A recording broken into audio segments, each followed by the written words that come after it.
In today's video, we are going to be covering 3 simple steps to get you up and running with investing. So if you're an absolute beginner to investing and you really want to get started, then this video is the one for you. So let's cut to the chase. The first thing that we need to do if we want to start investing is have an investing account. Now, in the UK, probably your best option is going to be opening up an investment ISA or a stocks and shares ISA. Now, the reason I say this is because you can put £20,000 a year into an investment ISA and you do not have to pay tax on the money that you make in that investment ISA. Whereas if you were to open up a general investing account, you might have to pay capital gains or pay tax. So if you want to avoid tax, which you probably do, then an investment ISA, or they're sometimes called a stocks and shares ISA, is the best for you. Now, when I started investing, I opened up an account with Barclays Smart Investor, but there are so many options available. I have a separate video on this, but you could open an investment ISA with a company like Fidelity or Hargreaves Lansdown, or as I said, Barclays Smart Investor, or one of the app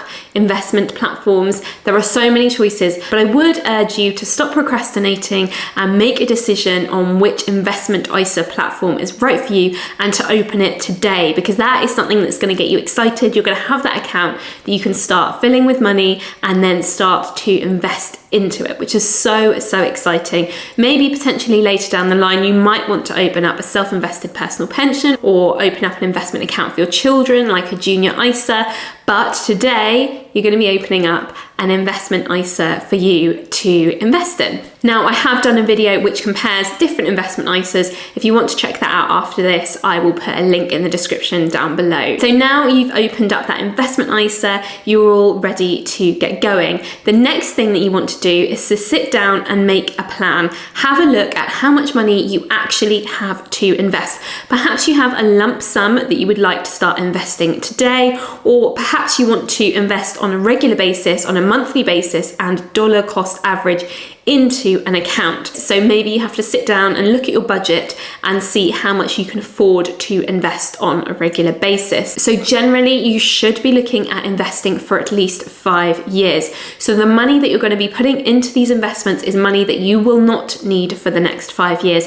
If you don't have a separate emergency fund, or say, for example, you're looking to buy a house in the next couple of years and you don't want to leave this money to grow in an investment ISA for the next 5 years, then I would potentially not invest that money, if I'm completely honest. But if you have a 5-year time horizon and you're happy to invest regularly and to ride out any peaks and troughs that you might see in the stock market, then you can get started today. Now, to keep you excited about investing, when you're in this planning stage, it might be really good for you to check out a compound interest calculator.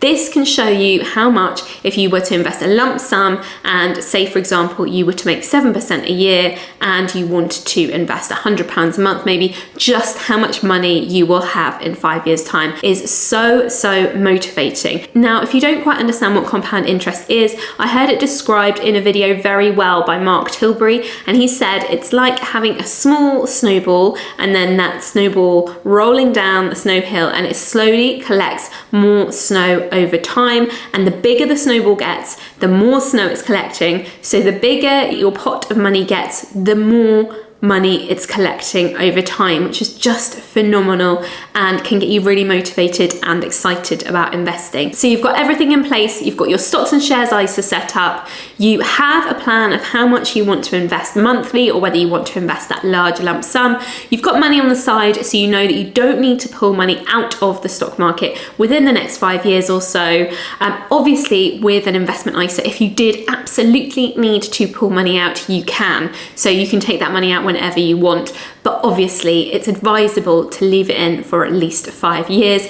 And then you've also used a compound interest calculator, and you've got an awesome idea of how much you might have in the next 5 to 10 years, which has got you really excited. Now, what do you want to do? You want to actually start investing. So you've put money into this account and you are suddenly thinking, I have absolutely no idea what to invest in. Now, what can be really tempting when you've just opened up a stocks and shares ISA is to invest in individual stocks and shares, or potentially to invest in actively managed funds. Now, as a total beginner, this is something that I did. So when I first started investing back in 2012, I did invest in some individual stocks and shares, and I also invested in actively managed funds. Now what I do, and what I wish I'd done way back then, is just invest in ETFs or index funds. They are so simple, they are very low cost, and it takes away all that decision making that is involved in investing in individual stocks and shares. It is very hard to do well investing in individual stocks and shares. Some people do it as a full-time job and still cannot manage to beat an index fund or an ETF. Obviously, if you want to go down that route, it's your money and you can choose to do what you want with it. But ETFs and index funds, for me, make a nice diverse portfolio. They're very low cost. They're very user-friendly and beginner-friendly. So that would be the route I would go down. So when I'm talking about ETFs or index funds, I'm talking about buying a single individual investment. So for example, the S&P 500, which tracks the top 500 companies in the US. And by buying that one single investment, you are getting a slice of the top 500 companies in the US. You are getting a slice of companies like Microsoft, like Tesla, like Nvidia, without having to go out and buy those individual stocks and shares. Now, I do have a separate video on some of the different ETFs that I'm invested in and some of the ones that have beaten the S&P 500, so I will link that here for you. Essentially, investing in an ETF, I would say as a total beginner, is the best way to go. So historically, looking at something like the S&P 500 over the last 5 years, the 5-year return for the S&P 500 has been 82%. Obviously, this is when I've recorded this video, but over 5 years, any money that you would have put in at the very beginning would have made 82% for you 5 years later.